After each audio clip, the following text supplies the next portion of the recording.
Call this meeting to order.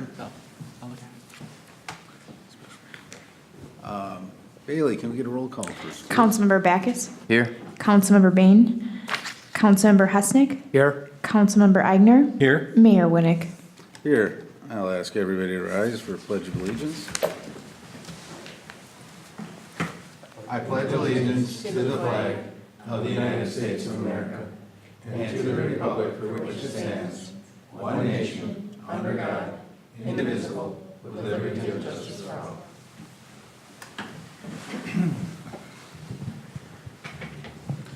I'll look for approval of the agenda. So moved. I'll second. We have a motion and a second. All those in favor? Aye. Motion carries. And I'll look to move on to agenda item 5, closed session. I do have a little paragraph that needs to be read into the minutes for whoever's going to make that motion. There you go. So make a motion and then. Yep. I make a motion to move the closed meeting pursuant Minnesota statute section 13D.05 subdivision 3B pursuant to the attorney-client privilege to discuss pending airport litigation involving Short Elliott Hendrickson. The closed meeting will be held in the Forest Lake Room and will commence immediately. Once the closed meeting is completed, the city council will reconvene to open the meeting portion of tonight's special city council meeting in the council chambers. I'll second. All right, we have a motion and a second. All those in favor? Aye. Aye. All right, meeting is now closed. That we sign the agreement between SEH and the city of Forest Lake, Approve the settlement agreement settlement agreement. and release. I'll second the motion. All right, we have a motion and a second. Any further discussion? Hearing none, all those in favor? Aye. Aye. Opposed? Motion carries. And that brings us to the end of the special meeting. Look for a motion to adjourn this special meeting. Make a motion to adjourn the special meeting. Second. All those in favor? Aye.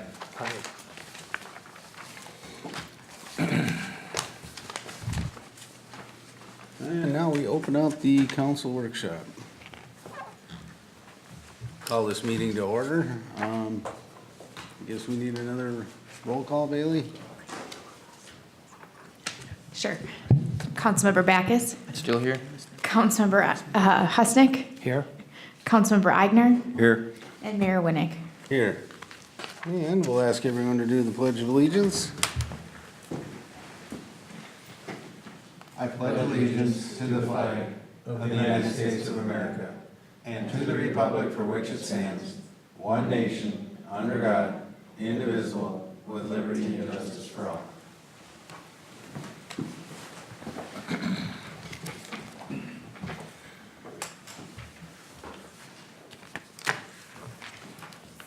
Thank you very much.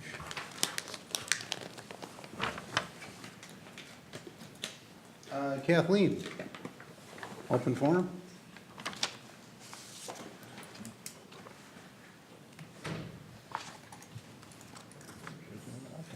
Yeah, or, Catherine. I was just calling you for the open forum, you signed up for it, but are you just, you want to come up to speak when the co-location agreement comes in? Yes, if that's acceptable to the council, I decide to speak at that time. That's fine, all right. So that closes the open forum.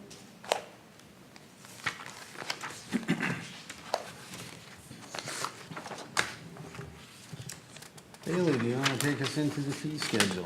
Yeah, Mayor and council members, just providing an update on the handful of ordinances that we were set to eliminate and make minor changes to. Currently, after the events that have went on, we got a little delay on these, and they're in correction mode with the city attorney, and we're looking to adopt the proposed license fee changes in November prior to council adopting the final fee schedule for 2019 in December. We're just looking for any suggestions before the final ordinance changes acceptance is brought forward.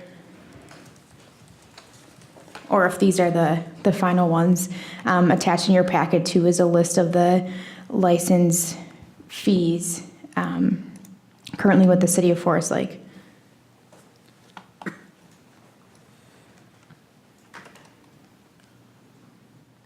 Everything on there looked to me what we talked about last time. Correct. And then I also provided an update on what current alcohol licenses the city of Forest Lake has as well. And we're in line with what the state of Minnesota has as far as categories.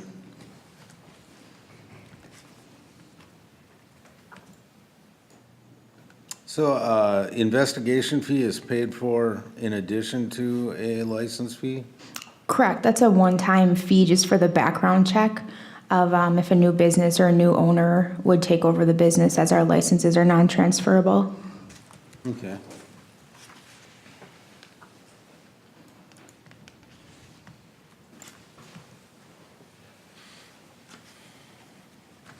Any discussion on the fees? I haven't seen anything that changed since our last discussion on this. I mean, except the ones that we had to fix there, a couple of red lines and that kind of thing. Right, and before we bring forward the final ordinance changes, I was just looking for any other suggestions that you possibly wanted to change, or if it looks good as is for 2019. So a couple questions, I guess. The tobacco, you just got to refresh my memory, but the tobacco license includes e-cigs? Correct. Okay. Can we change that wording to state both of them on our fee schedule? Yeah, I can make note of that. And the liquor license fees, and there's so many different ones of them. You're basing these off what the state suggested? Yeah, so there are lots of different categories, and the fees cover application materials, application time, and then stuff law enforcement has to do throughout the year in order to maintain, or these businesses can maintain their licensing. And we're right in line with how the state categorizes them. If we wanted to condense them, we'd essentially have to get rid of some of them. And we're right in line with other comparable cities as well. Okay. It just seems so, just too chopped up. It's I mean, very you would think, specific, yeah. you know, beer, wine, liquor, whatever, just here's one fee if you're gonna have a business. You know, I'm looking at culinary class, Sunday on sale, all these little things that they're gonna ding you with, and, you know, brew pub on, brew pub off. I mean, and there really isn't big differences between any of them. I mean, Right, how I try to think of it is, you'd think you'd be able to just condense it all into one, you know, like a business category, and then the other is a, you know, one time or one, you know, weekend type thing use where they get a limited use, but I don't want to reinvent the wheel. I mean, if this is what the state calls for. yeah, I think of it as Quick Trip selling 3-2 beer doesn't pay quite as high the license fee as a restaurant that makes a large profit on liquor and beer. So those are pretty separate. Not everybody pays the same. Mm-hmm. And they all have, and maybe Chief Peterson, you can address this more, they all have basically the same penalty, the same investigation. I mean, if they sell to somebody underage, the first time there's a penalty. I mean, it's not going by volumes of people or anything like that. Yeah, if I understand you correctly, that is correct. You are correct on that. Okay. One question I had is Sunday on sale seems redundant to general on sale. Does that need to be separated per state statute? That's something new that was just implemented, and yeah, as you can recall, that the push to get Sunday liquor selling was a big deal, so there was just an extra fee added, and that was per the state and the Alcohol and Gambling Enforcement Agency. Okay. These are all the categories are set by the Alcohol and Gambling Enforcement Agency. We just abide by them. Ed? A question I had under adult-oriented businesses, we only charge $50, and somebody that's sells tobacco or whatever pays more. Is there anything we can do about that or not? I can look into that. I mean, we only have one that I know of, but Yeah, we were talking about raising it up to at least $500. And I think just for a point of clarification, there was some discussion at the, was it April or May workshop when this was first brought forward, that there was some adjustments to current fees. I think what Bailey's presenting here is there was also some conversation about eliminating existing license fees that we have on the record. Well, when you eliminate that, which is when you have to go back into code to do all the code cleanup. So that's what she's done tonight. So we can definitely discuss, when we do the fee schedule for 19, we can adjust, an adult-oriented license. We can increase that, but we can do that all part of as part of the full package for the 2019 fee schedule. Right now, what'll happen from a sequencing perspective is she'll finalize, or Bailey and Bridget will finalize the ordinance language to get rid of the licenses out of city code. We'll get them, then when we adopt the 19 fee schedule, we'll just strike these city license fees out of there, so they won't be in the fee schedule moving forward.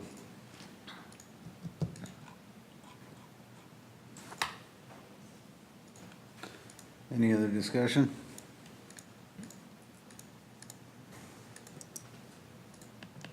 Yeah.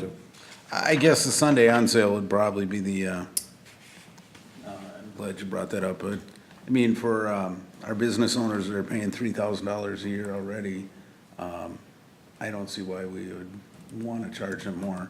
They have a liquor license. I mean, it isn't costing us a penny to do anything to permit them to sell on Sundays, so I guess I don't support that additional license for that.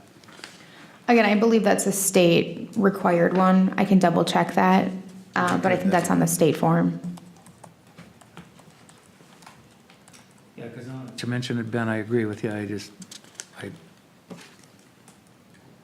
My previous statement about it hasn't changed since we actually looked at it before, and it hasn't, but I would tend to agree with you because that is a lot of money to spend on an annual license, no doubt about it. I think that might have been thrown in there to protect the cities that have municipal liquor stores that obviously didn't want to be open on Sundays. Well, we better check with the state on that, make sure that's, I think if anything, we could maybe, if the state makes a grant that permit, but can we waive the fee for it if they're already an on-sale location? I'll double check. I'll contact the state Well, you tomorrow. would almost think they would have, I mean, it's a Sunday on sale, so they would have to, they would already have to have some type of license. And I would think that would probably go with the grocery stores that sell beer and wine. Yeah, they're already paying a fairly decent license fee, so. But yeah, if you could bring us back some further information on that. Definitely. All right. You got everything you need, Bailey? Yep. Any other questions or discussions on this? All right, let's move on. Now we got the co-location agreement. Yes, sir. Mayor, members of council, Bailey, can I get video, please? I'd like to present, as a workshop discussion item, the small wireless facility co-location agreement. Now, this is part of all the small cell accommodations that came out of the state statutes, allowing these small wireless facilities in commercial industrial areas and as a permitted use. And as part of that, the state statute requires that cities accommodate small cell wireless facilities on city-owned structures in the public right-of-way. Cities could choose to not have any sort of agreement and just allow them. And they could either adopt them as an agreement, which is the route we've chosen here, and then also could be going to city code. Bridget believes that we shouldn't, put something in city code because it's apt to change at the state level, and it's easier to just change a single lease agreement, which is what essentially a co-location agreement is. So this basically, serves the city in these times when there's an application to do a co-location. And as we've been in discussion with Verizon, whom Ms. Catherine Pasker represents, for 3 poles for 3 small wireless facilities that they like to put on Broadway on city-owned poles in that county right away. So this is actually a current kind of something of a pressing thing to get this adopted, so they can put their facilities on the city-owned poles. The main components in this, similar to any kind of lease agreement, they define lease space. It states within the agreement that a public right-of-way permit is needed. And it also describes, kind of allocates costs in different fashions. One is that if there's engineering costs related to determining if the structure is structurally sound, the applicant pays for it, or the tenant in this case, and anything related to engineering costs with the permitting in installation, similar to our build-back agreements, the tenant also pays for those costs for city engineering costs. This agreement does grant the tenant use of the right-of-way for construction, maintenance, and repair of the small wireless facility. It describes the process if the city wants to recondition the structure. The code language uses structure. Mostly it's understood that this will be a pole, given that if it was on a city-owned structure, let's say, and we've had conversations around could some of these be located on nearby buildings, rather than the right-of-way. You just don't get the same sort of radius of, transmitting and receiving on a structure. So that's why a pole is much preferred. And, similar to, a couple mentions Commissioner Eigner's had with as far as painting, this would protect the city, city interests, say we need to paint the pole, here's the plan schedule, and then the tenant has to, it's a process for the tenant to, accommodate that reconditioning. Also, as with any kind of lease agreement, the lease rates, for the rental cost and the electrical rates are specified in state statute. And for the rental rates, it's $175 per year, and that's broken down into actual, a rental cost plus for $150, and then $25 per year for maintenance associated with the space occupied on a wireless support structure. Also, it's assuming, it may not always be the case, but there's an annual fee for electricity that's also specified by state statute. And that ranges based on the wattage of the radio node, and it can go anywhere from an annual fee of $876 to $2,184. And that's in the co-location agreement. And then also is a process that if the city's communication system is suffering from interference and that the tenant it might be related to their wireless transmitting, there's a whole process to determine, kind of iron that out, and even requiring the tenant to cease operations if it can't be ironed out. But it's all specified in this co-location agreement.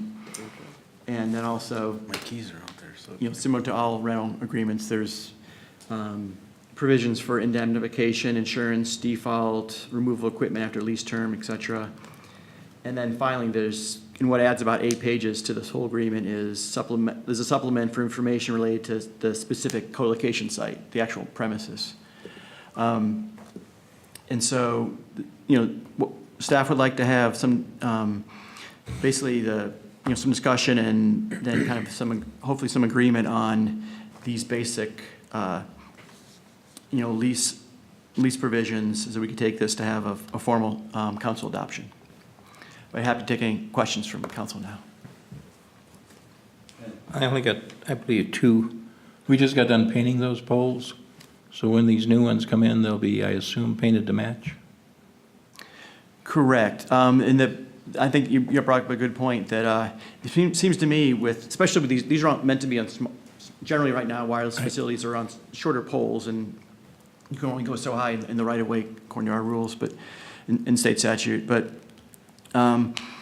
that they're choosing now to actually just replace the poles rather than have an engineer certify that they're strong enough to accommodate the weight of this facility, which isn't a lot of weight, but it's just cheaper to have to replace than to call in the engineer. Well, my concern is, we just got nice, pretty Yeah, blue, yeah, so pretty dark blue ones down there. Now we don't want a gray pole and a yellow pole and a whatever. Right. So, I mean, one change we made for instance, the new poles, we said they need all to be black. That was, some of the rules that the council passed in, previously. And sounds like Ms. Pasker here is going to provide a great answer for us. I just want to be available to answer any questions that the council could have. To that point, Donovan is completely correct. We have to satisfy certain structural capacity requirements, and replacing the pole, you're just guaranteed a longer shelf life on the structural integrity of that pole. So we just tend to go in and replace them because then we have a guaranteed pole. They're usually a little bit bigger because they have all the wiring that runs interior to the pole. So it looks better rather than running the wires and stuff outside of the pole. And it just supports the equipment that goes on the outside better than the existing poles because they're not designed to support that kind of loading on the top of them with the winds, and you just want to make sure the pole's not going to fall down. If I understood you correctly, Donovan, though, you said the agreement is they have to be black? For new poles, this is simply and that's for new poles where there's no co-location involved. Though, that's what we can write into this as far as that, the supplement is that they must match, and Verizon's already asked us for, foundation design and everything, with the manufacturer, and so we've gone through a long process. And of course, color, can be added to that list as well to ensure that, they use the same color paint. I would prefer that, they obviously match the ones we just painted, So if you're over in the other end of town and you want to put one up, maybe there's green light poles over there.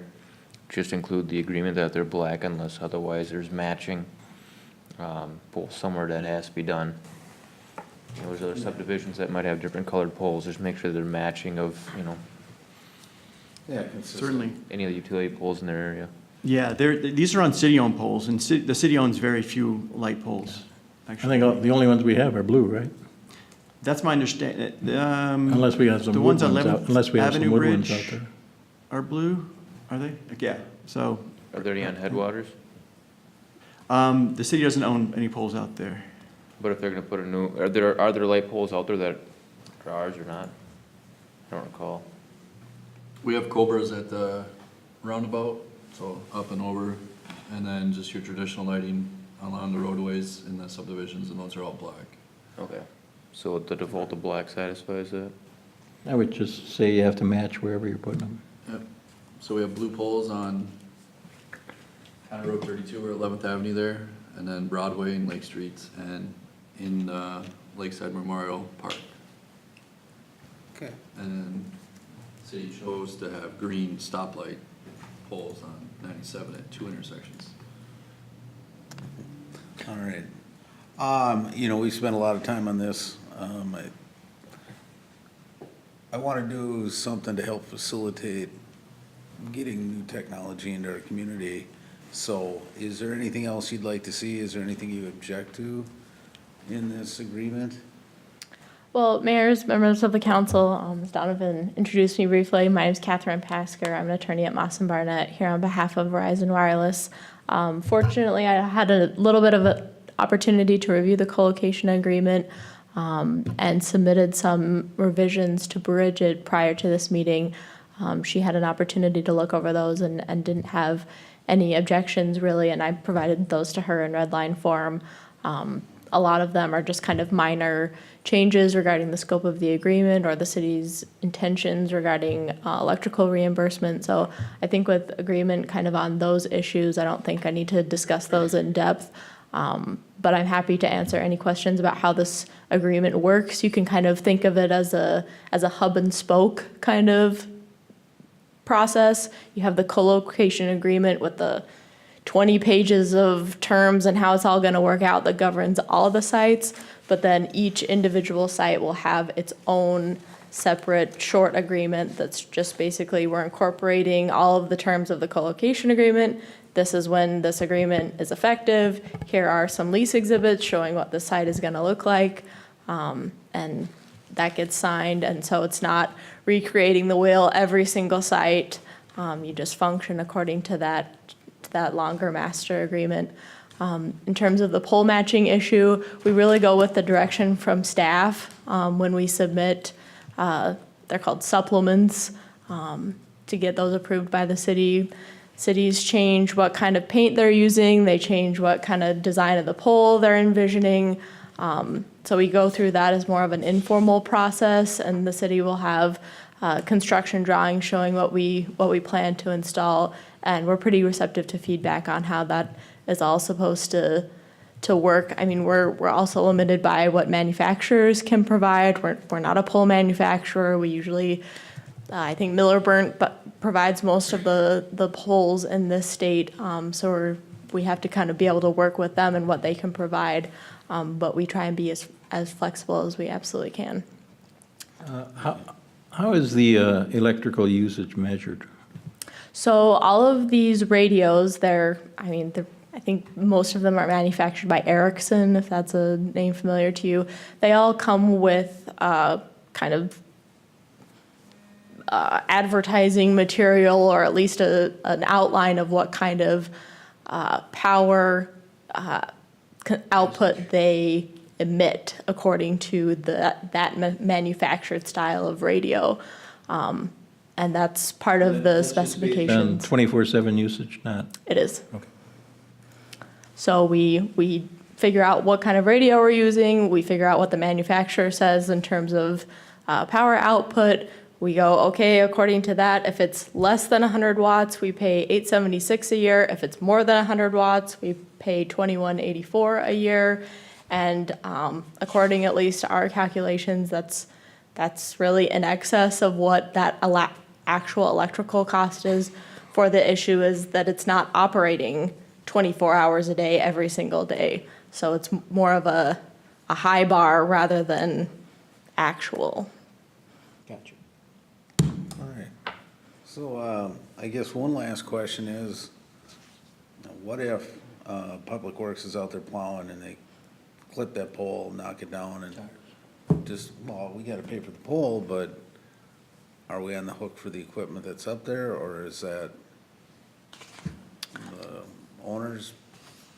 So if there's an emergency that a pole gets knocked down because the plow hits it, there's provisions in the co-location agreement that basically says, city, please notify us immediately so that we can go do whatever we need to do to either recover the equipment that's there. We don't want anyone getting hurt by dangling off some pole somewhere. And if we are responsible for our own equipment.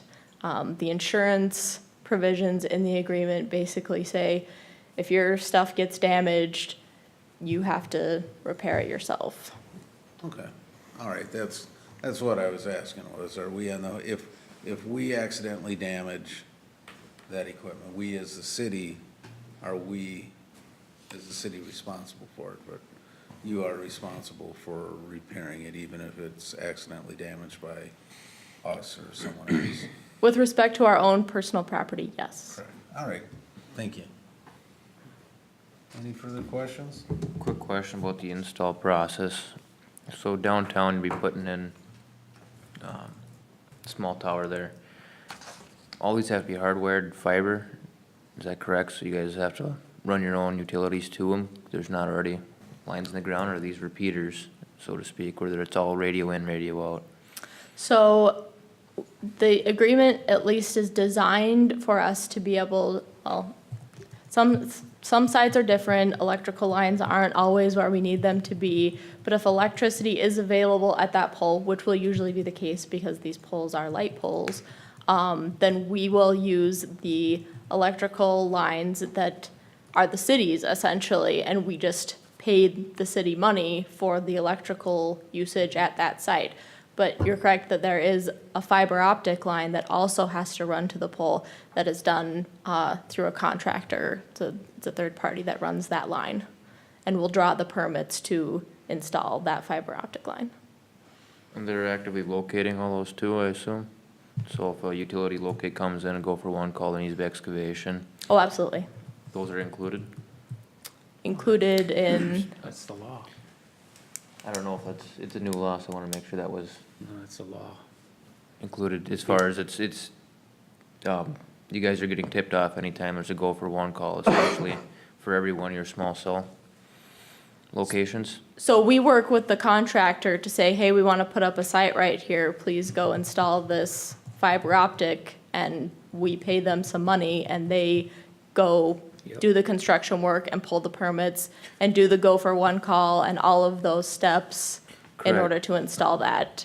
But ongoing maintenance, let's say, you can put it in front of Walgreens downtown, and Walgreens needs to redo their sewer line, they're gonna call on a gopher locate themselves for that excavation.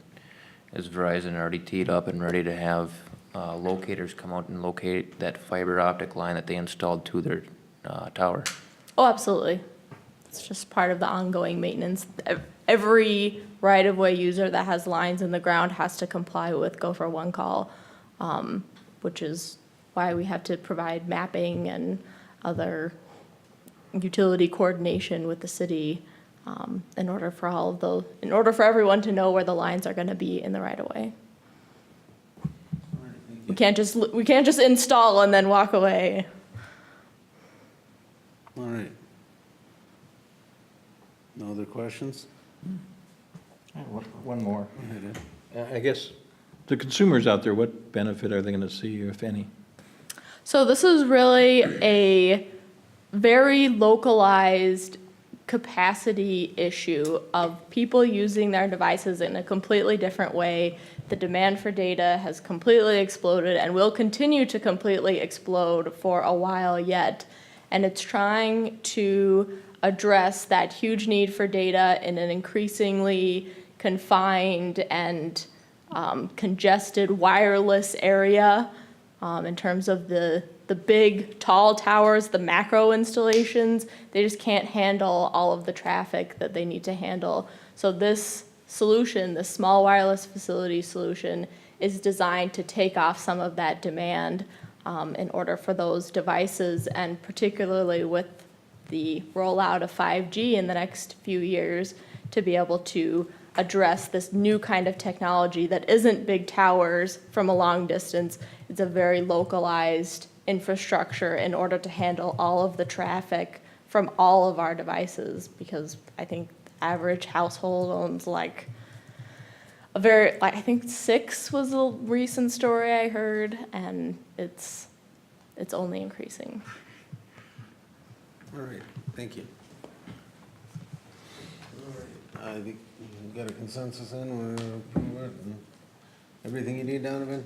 Yes, sir. That's good. Thank you. So we'll get this, just a good timeline, we'll get this packaged up and brought back next Monday for consideration.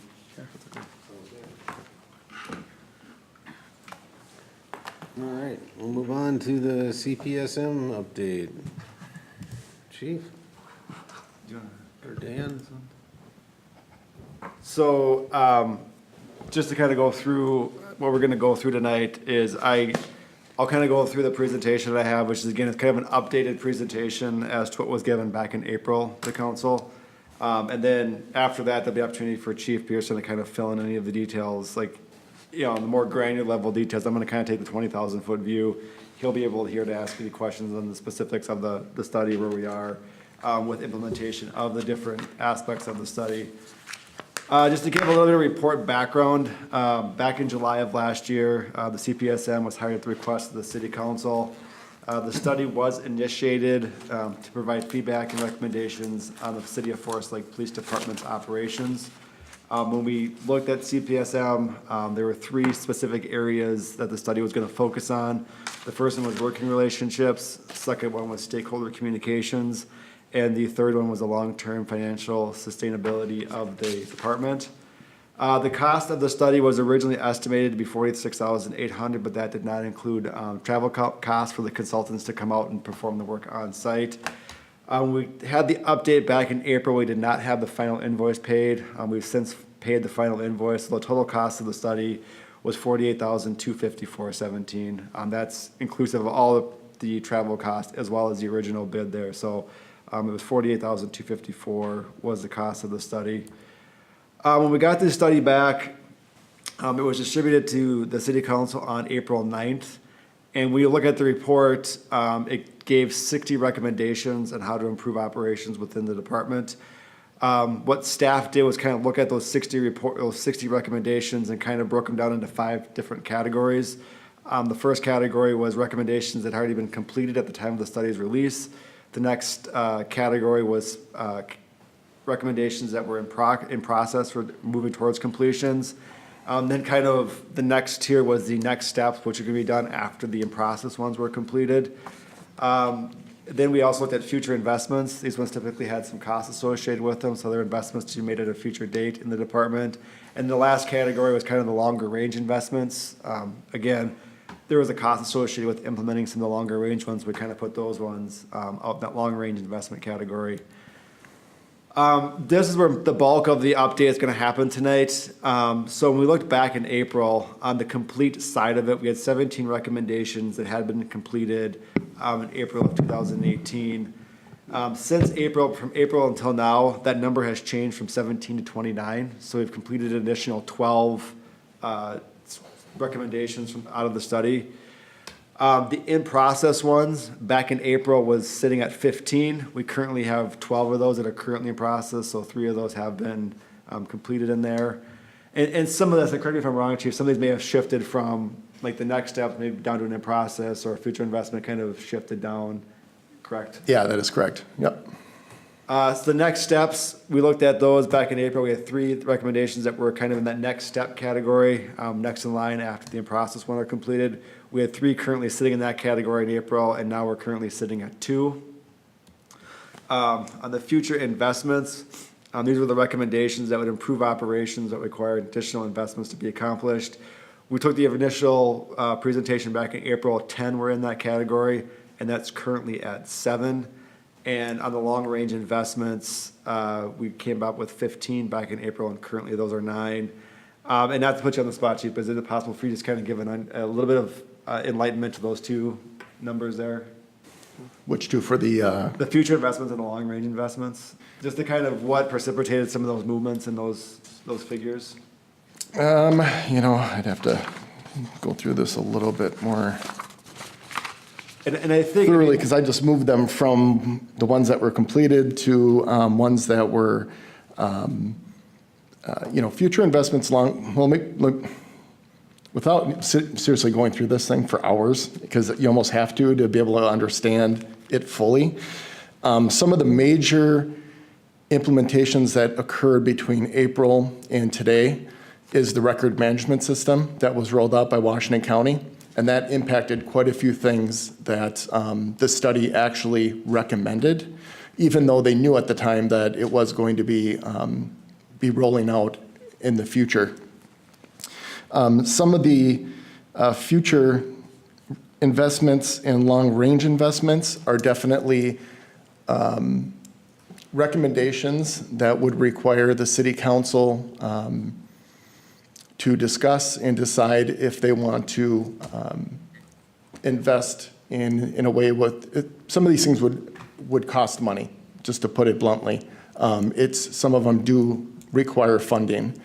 Some of those would be like the detective sergeant's position, community service officer, or police administrative assistants, crime analyst. Those types of things definitely are why we call them long-range investments and future investments. And I think, just to kind of clarify, I think, the rollout through the records management kind of took some of those longer range stuff and kind of took those and moved those around. So that's why we see those numbers shifting in those longer range investments and those future investments. Correct. And again, and I think as we kind of go through it, I think it's also kind of good to keep in the back of everybody's mind that we're probably never going to implement all 60 of these. I mean, That's going to be my next question. when you get a report like this, I'll typically give you, here's everything that you can possibly do. It's probably rare to ever go through and check off every single box within that, because again, while they did a pretty exhaustive search of the department, a consultant's always gonna miss a couple of things, or they may not be the best fit for the city or for the organization. So a few of these, I think it's completely acceptable not to have all 6 of these boxes checked at the end of the day on this one. Yeah, and in the executive summary from the Center for Public Safety Management, they actually specifically stated that should the City of Forest Lake and Forest Lake Police Department choose to implement any or all recommendations, this process will not take just weeks or even months to complete, but perhaps years. And it says the recommendations are intended to form the basis of a long-term improvement plan as the city and department continue to grow. And what I'm pretty proud of is once we received that case study, there were a handful of things that we were already in the process of doing and going to implement and or did implement prior to receiving the case study. And when we got the case study back, once again, I was pretty pleased with some of the recommendations because they're recommendations that I really felt like needed to be done as well. Looking at your list of completed stuff, do we get that call time down to a minute or close to? Call response time? We're still kind of working on that, and the reason being is with the new records management system, it really implemented everything from dispatch to the law enforcement agencies to the jail. And when you start looking at all that, the record management system definitely has helped us to get the calls quicker.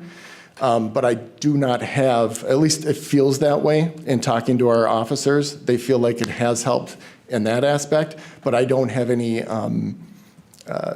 concrete numbers that would back that. Yeah, I would like to, I mean, these are good numbers, Chief, but I would like to see, and when I went to school, they always say, especially math class, it's not just having the right answer, you gotta show your work. Right. Is there any kind of report to say, here's one thing we addressed, and here's what we did? I mean, they say they're completed, but what does that mean? Well, I could go through I a few. don't expect you to do it tonight. Oh, okay. I mean, I literally could. No, I'm But- just saying, I'd like to see a report saying, here was the issue, I'll give you one. No complaint reports out in the lobby for people to, as John Q. citizen to come in and want to file a complaint Yeah, against. and as soon as we got the There's case nothing study. available. We have them available for people. That's what Yeah. I would like to see. We had Yep, none, now so- they're at this desk, and there's some things about posting in your squad room, some of the. Trainings and things Some of like the- that. yeah. Yep, and we have Yeah. that actually online that all the officers stuff can I'm see. looking for. Sure, okay. And I don't expect you to do it tonight. I mean, it's a big report, it's huge, Yep. and I'm sure you guys put in hours of this, so. Oh, yeah. And then like policy review, if you remember when we discussed that, it was actually a couple of years ago, we implemented what's called Lexipol, and that's ongoing training, ongoing review. So every month, officers have to review this police department's policies, and that was actually requested in this case study, and that was something that we actually had already implemented. I explained that to them, but they still wanted it in the report, and I said, no problem. Same with keeping officers, talking about keeping track of officers, what they're doing right, what they're doing wrong. If there's any issues, concerns, complaints, we actually implemented what's called, it's a software program called Guardian Tracking, and we implemented that about 4 months ago. And that one was somewhat controversial within the department, but after they realized what it did, and when you document, so on the yearly performance evaluations, the sergeants and the captain and myself, we can literally see where officers are doing, where they're working really well, where they're getting maybe a thank you note or an email from somebody from the public saying, thank you for doing this, thank you for doing that. It's all documented in this program, and the officers actually really like it. And it's good for us too when there's an officer that might be, needing, personnel might need some help in a certain area. But it also tracks trainings and things like that. So those are just a couple of examples, but It'd be great they're to- actually big ones though. But it would be great to see where on this side, you got a list completed. Whatever the item may be, and here's what we did, here's what we did, here's what we Okay. did, here's what we did. And then the ones that are in process, we're this far along or whatever. And then some of them we're never gonna get to, because let's face it, they're gonna be very expensive, and just like they said, it's gonna take years. Yeah, And they're recommendations, they're not. They're not. Exactly. demands. So we. I mean, you might the even, licensing you might ones even are- say, I don't agree with this one, and here's why. I mean, yeah, yep. you know. And I think to that point, I do have a couple of those items here, just kind of on this next slide. We're, things that have been done since April through now, like the first one, the recommendation was to improve the recruitment for 2 officer vacancies. was the first kind of, as we looked at this study, that was completed. You know, we just hired one, we were open up for the second one at this point. So there was some movement there. You know, staff's research to recommend a 12-hour patrol schedule. We're going to anticipate work to start in 2019, kind of once they're back up to full strength. So, I mean, this slide does kind of provide a little bit of that update as to where we are in terms of some of them, but I think we can definitely provide the rest of that, you know, especially the completed ones. It's an easy, put italics, here's where we are, and then kind of keep, as we go through this, you know, review it quarterly or whatever we want, just kind of keep moving that list around. But it would be helpful to see. And Chief, are you conducting now a yearly review of all the officers? Yep, actually, we've been doing that for probably 12 years. So yeah, we do performance evaluations. And so we've continued to do that annually. And we do that once the year is done, we go back and the supervisor who's in charge of those certain subordinates will do a performance evaluation, meet with that personnel, and then it gets filed with Human Resources. Do they do a self-evaluation as well? We have, what they do is they sit down with their supervisor, and we actually have done it both ways, where it's just kind of verbally, where they discuss it, or they actually do a self-evaluation where there's actually a form that they fill out. Okay, so you don't have like a specific procedure on personnel evaluations? No, we actually do, yeah. We have there's a procedure that we go through every year Okay. with them. Yep, and it's all documented, and the more I think about it, I'm almost positive we have done the self-eval now for, I don't know, probably every year. Maybe we might have missed a year doing it, but the performance evaluations, yep, they're all on file and in people's personnel files. All right. Super.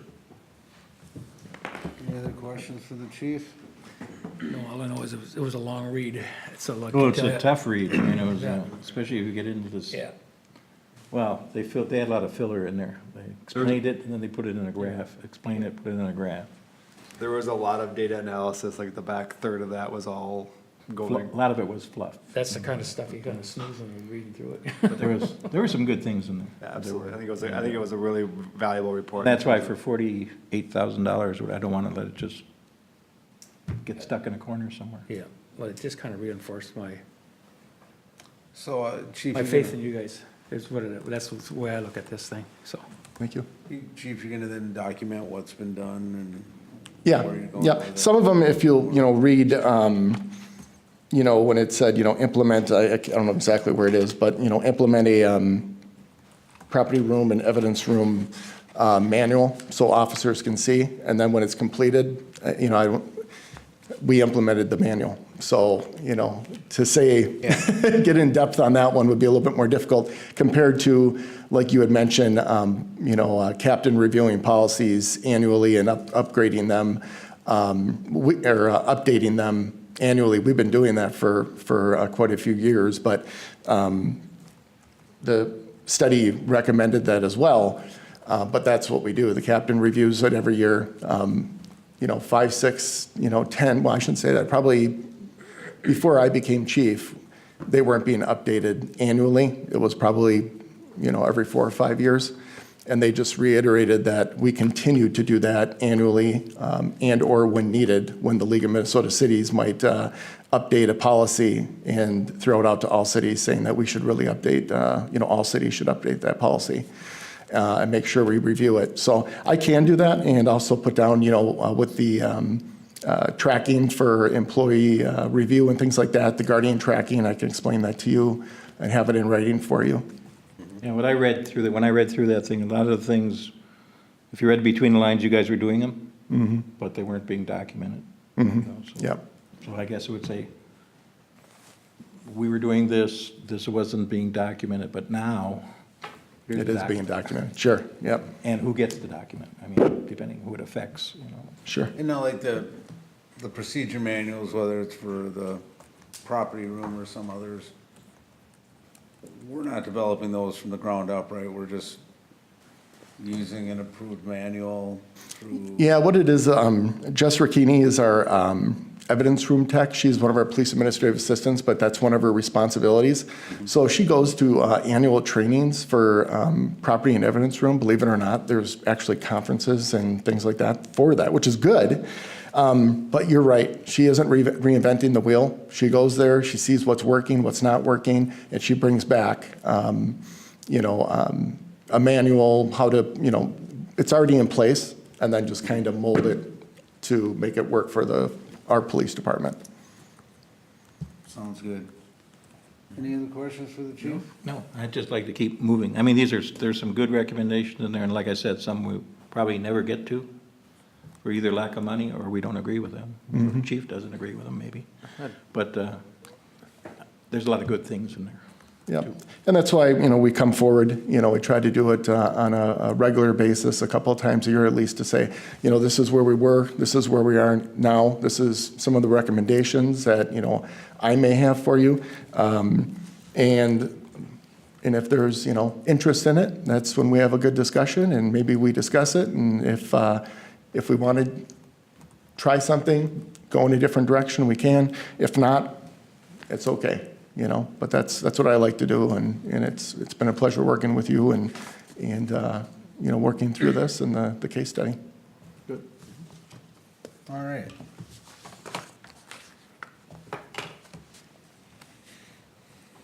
Anything else? Well, I guess we'll move on from that. Brings us to the other portion of tonight. Do we have any other business to bring forward?